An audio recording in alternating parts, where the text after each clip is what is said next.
नीला आंखें खोलो, देखो मैं तुम्हारा चीफ खुराना। नीला? कौन नीला? उसकी आंखें खुली और वो चारों तरफ पुतलियां घुमाती अपने गिर्द खड़े सायों को पहचानने की असफल सी कोशिश करने लगी। नीला, मैं आईएससी चीफ खुराना। कोई उसके कानों में फुसफुसाया, तुम्हें याद है तुम किसी वजह से नदी में कूद गई थी। बाद में तुम्हें चंद मछुआरों ने बचाया और तुम्हारी दवा दारू करते तुम्हें इस नर्सिंग होम में लाए। तुम पूरे 3 दिन बाद होश में आई हो। उसके कपूर थपथपाता कथित चीफ खुराना व्याकुल स्वर में बोला, न न न, नदी में कूद गई थी। नीला डार्लिंग अपनी बिस्तर से उठने का उपक्रम करती हैरान हुई, फिर दोनों हाथ सीनों पर रखती चकित स्वर में बोली, कौन? मैं नदी में कूद गई थी? क्यों? फिर उसने इधर उधर खड़े और लोगों को देखा और पहचानने की कोशिश की। इसी कोशिश में उसकी पेशानी पर सैकड़ों बल पड़ने लगे, माथे पर। कमाल है, यही तो हम जानना चाहते हैं कि तुम क्यों नदी में कूदी। चीफ खुराना एकाएक बोले। लगता है लड़की गेम खेल रही। तभी एक एफबीआई अधिकारी दूसरे किसी अमेरिकी अधिकारी से बोला।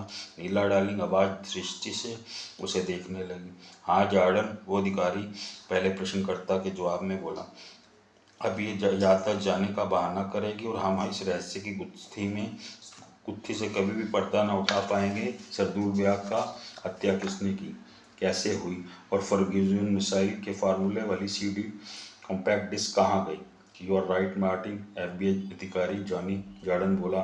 और तो और तुर्की पीएम भी हमसे रोज सवाल करेगा कि सरदूल ब्याह कैसे मरा, उसे किसने मारा। उस पर तुर्रा यह है कि अमेरिका ने उसे सरदूल ब्याह के उग्रवादी समर्थक अमेरिका में कत्लेआम शुरू कर देंगे।